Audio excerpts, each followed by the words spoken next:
is Caitlin Clark being frustrated. Caitlin Clark wanted to come back. Word on the street, front office, even Stephanie White said it down in Phoenix. She stated, we are worried about the long-term health of Caitlin Clark. That has been the topic.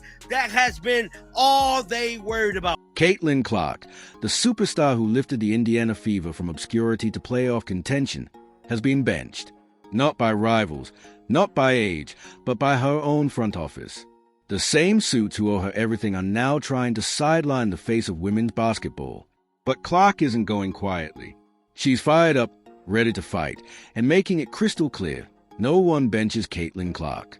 Is Caitlin Clark not playing because she's hurt? She can't come back? Or is she not playing because the organization chose to bench her for the rest of the year? Because Stephanie White has come out and made some comments, and I don't like what I'm hearing. The Indiana Fever are officially in the playoffs for the second straight year. A franchise record 23 wins, their first winning season since 2015. And guess who's not shooting up for the most important games of the year? The player who made it all possible. The one who turned empty arenas into sold-out spectacles. The one whose name alone fills seats and pockets. Caitlin Clark had been ruled out for the remainder of the season, playoffs included. And she is livid. The Indiana Fever are having a tough time covering the tracks to the dirty, dirty games they played and screwing over the fans and sabotaging Caitlin Clark this season. Everybody is on to the dirty games that the WNBA and the Indiana Fever have played this season, manipulating the people and using Caitlin Clark for money and using her fans. Stephanie White has been exposed. Lexi Hall confirms that Caitlin Clark was ready to play and that the team made the decision to keep her out while she was ready to play. The official reasoning: long-term health. The front office is acting like they are bubble wrapping a crown jewel for a future that apparently matters more than right now. They pat themselves on the back for being cautious, as if fans should cheer them for benching the one-woman highlight reel who single-handedly dragged this team into relevance. Steph, what stood out to you about Caitlin and kind of the ray of emotion she probably felt as you came to this decision? Yeah, I mean, it's frustrating, number one, just all the injuries that she's had. Obviously, I wouldn't speak for her, but and the amount of work that she's put in to position herself to be able to play and then to, have to ultimately make this decision. There's disappointment. There's the obvious frustration that's come with not being healthy really for an entire season. But ultimately, I think the big picture is the most important thing, and those are conversations that we've continued to have. And the message has continued to be that it's not her long-term health and wellness and her being 100% when she's ready to go is the most important thing. Caitlin Clark isn't just another player you stash on the injury list. She's the entire reason anyone even talks about the Indiana Fever. Remember, this franchise spent 7 straight years at the bottom of the league. Then Clark arrives and suddenly, they're a playoff team, packing arenas and making Sports Center highlights. She took a team from the basement to the ballroom. Caitlin Clark strapped on her hard hat and steel-toed boots and revolutionized the game of pretend basketball. She turned this previously unmonetizable turd into a league that's getting dangerously close to losing their charity status. Because of Caitlin Clark, the WNBA is on the verge of generating pesos and profit for the first time ever. She brought mainstream attention to a league that never had a chance of breaking into the mainstream. She brought a new fan base. For the first time, people were actually willing to spend money to watch the WNBA. And how do the suits repay her? By telling her to sit this dance out. Not just a tactical error, it's borderline disrespect. You don't sideline the main character right when the story hits its peak. It's like cutting the superhero out of a Marvel movie's final battle because someone's worried about wear and tear.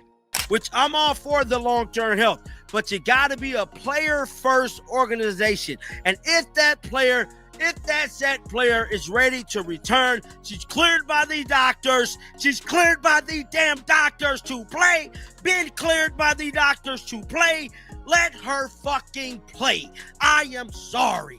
Y'all sitting up here, donkey and a damn carried everybody, wanting to get all the money you can off one day. It's one day at a time.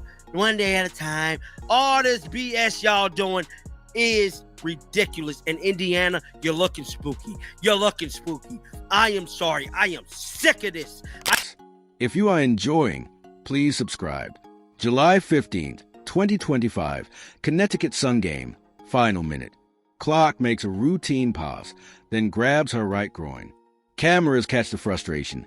Head in hands, towel draped over shoulders, the weight of disappointment crushing her spirit. That's when the Fever front office decided her fate. Not Clark, not the doctors cleared for non-contact practice. The Fever's games are now primetime spectacles.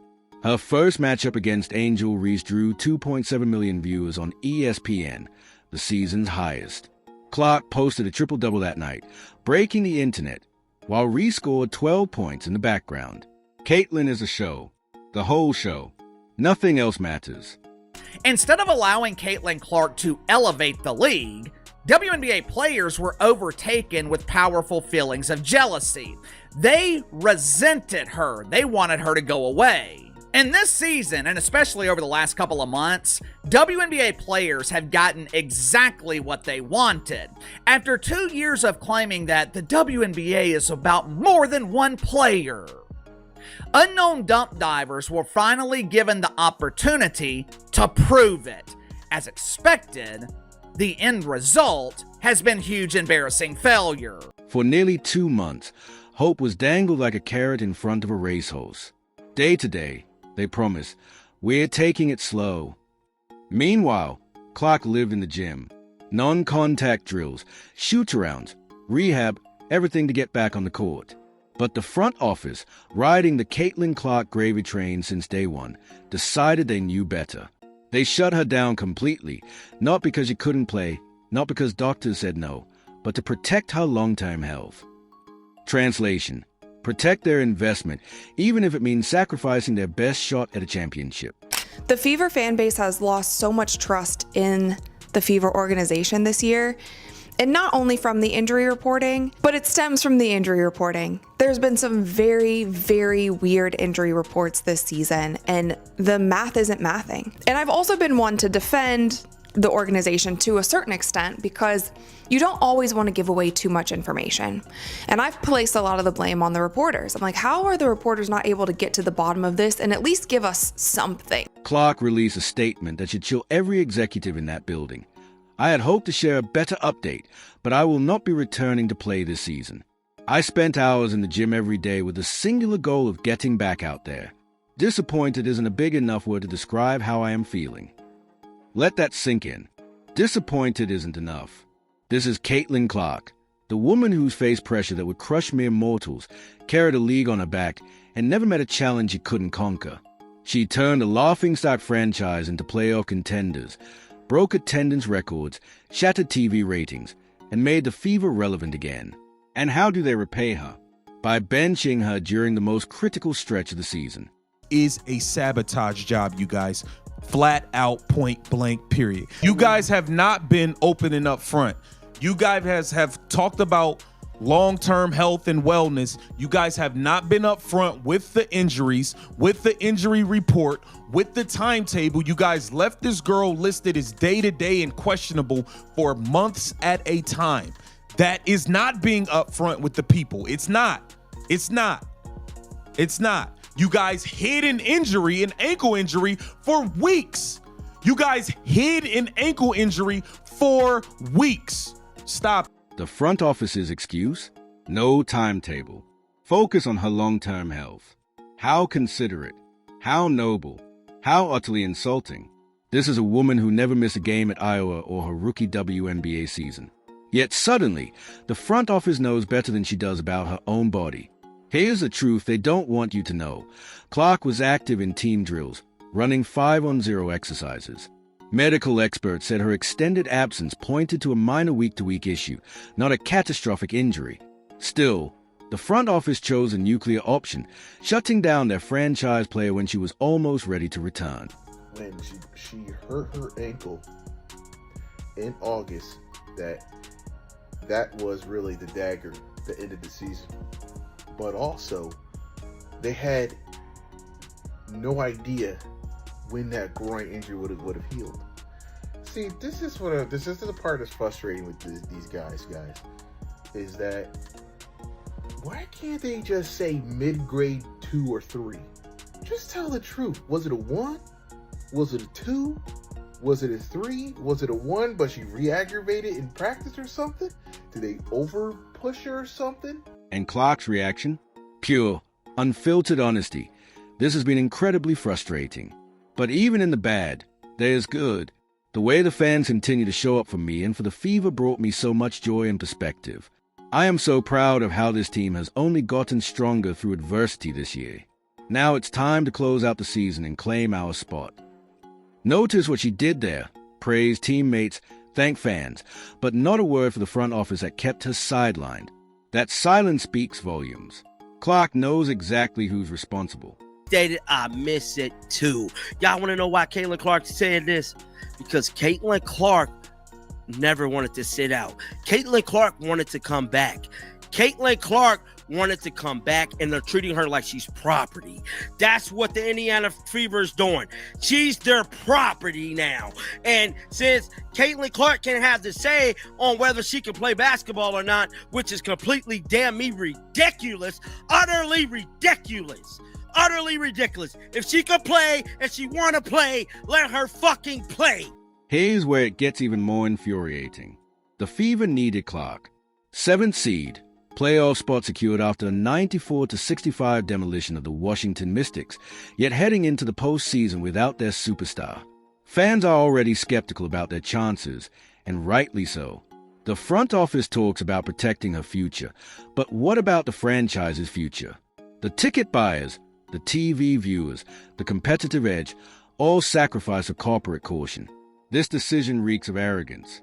The same front office that watched Clark transform their franchise suddenly thinks they can win without her. They're about to learn the hard way. And so by making the playoffs and by shutting down Caitlin Clark, it means that they fully believe that Caitlin Clark is not going to be an asset to this team, and they would rather go into the playoffs with Bree Hall on the roster than with a Caitlin Clark. And I don't know if it's a situation of, like, they would rather do that than go in with Caitlin Clark, and they would rather go in not have the headache of Caitlin Clark. It straight up seems that this front office, whether it be the coach down, they do not want the headache of constant Caitlin Clark questions in the play. Clark's statement continues. I want to thank everyone who had my back through all the uncertainty. Everyone who had her back, not the decision makers, not the ones in the boardroom, just those who truly supported her. This isn't just about missing the playoffs. It's about respect, about recognizing her value. Clark has been the WNBA's golden goose, bringing unprecedented attention and revenue. And her reward? Bench time from people who've never laced up sneakers. Maddeningly, she was ready. She'd done all the work, followed all rehab protocols. But fear, not championship ambition, dictated the decision. I missed this so bad. Caitlin Clark's message on her Instagram story. I missed this so bad. It's just a tough thing to process, I'm sure, for her as well. And then the way it went down, it wasn't like a sudden thing, which in the long run is better, right? I mean, it's better that it wasn't an ACL or an Achilles or one of these injuries that's going to sideline her for a prolonged period of time. But the hope of her return, and then the ankle injury messing everything up in the process of that and making it so she couldn't return, it has to be burning her up inside. Because now the Fever front office has to explain to fans why the league's most exciting players watching from the sidelines, why ticket sales will drop, why ratings will fall, why the championship window slammed shut. All because they couldn't trust their franchise player to make decisions about her own body. Clark's closing words are telling. Now it's time to close out the season and claim our spot. Not a playoff spot, not a championship. Just our spot. She's being held back from something bigger.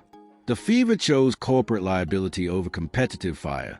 Spreadsheets over championships. WNBA had a star come in that has not had this much impact on a sport since Tiger Woods. That is how big Caitlin Clark is. That is the global impact, and it's not just an American impact. That's the global impact that Caitlin Clark has had on this league. The amount of eyeballs, attendance, all of the things. We've been over all of it. It's the Caitlin Clark effect, Clarkonomics, whatever you want to call it. At this point in time, if you're still denying that, I don't know what to say.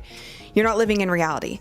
Unfortunately, though, there are still people at this point in time who are still denying that. When Caitlin Clark went out with injury in the beginning of the season, the viewership dropped over 50%. Caitlin Clark deserved better. The fans deserve better. And when the Fever inevitably falls short without her, everyone will know who to blame. Not bad luck, not injury. The front office, too scared to let greatness shine when it mattered most. Disappointed isn't a big enough word. As we watch the Fever in the playoffs without Clark, remember what could have been. They wanted to play it safe. They played themselves. Clark?